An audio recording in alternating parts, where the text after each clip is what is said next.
Nature Speaks. Are you listening? This is episode 2 of Nature Speaks, and I think this is kind of fun, so I'm going to keep on doing it.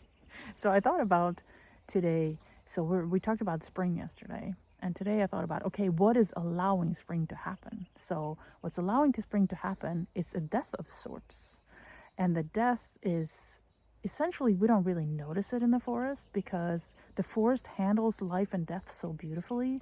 It's like this continuous loop of just harmonious recycling.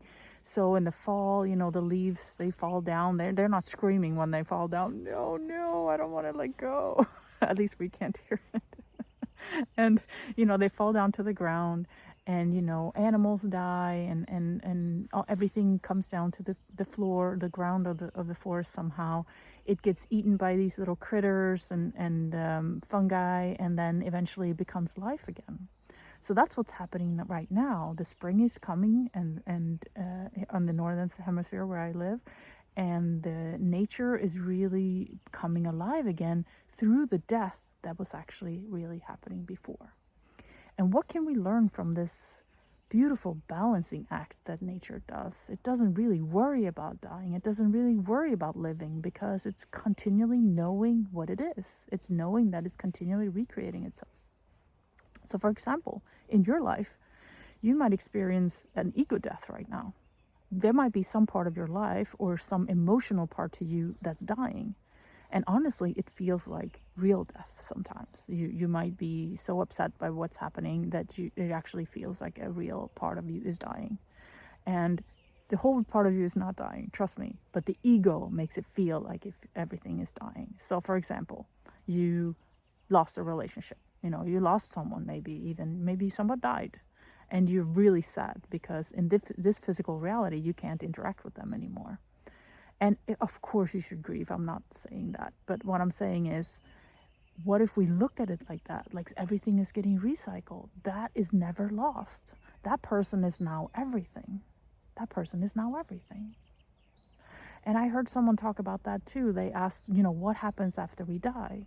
And somebody said, well, imagine yourself as a drop that's leaving the ocean and bounces up for whatever reason. There's an interaction, the drop goes up. The drop is you.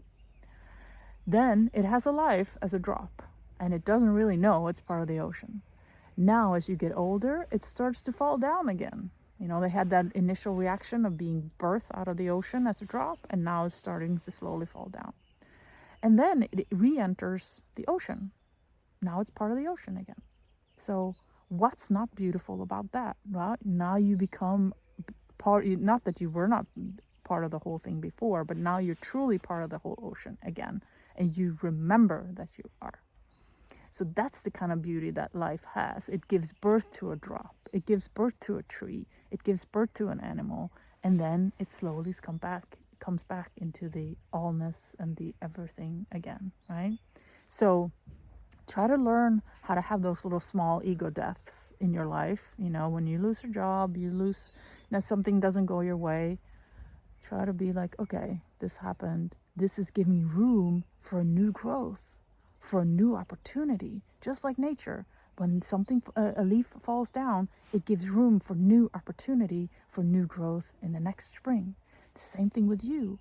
As soon as something dies, something leaves your life, all it's doing, it's giving room for something else to enter. Because if your life is completely full, then there's no room for anything else to happen. No new relationships, no new hobbies, no new interests, no new career, no new relationship, whatever it is, right? Make room for it by allowing things to go, letting go. I think that's what nature can teach us. Lots of love. Namaste.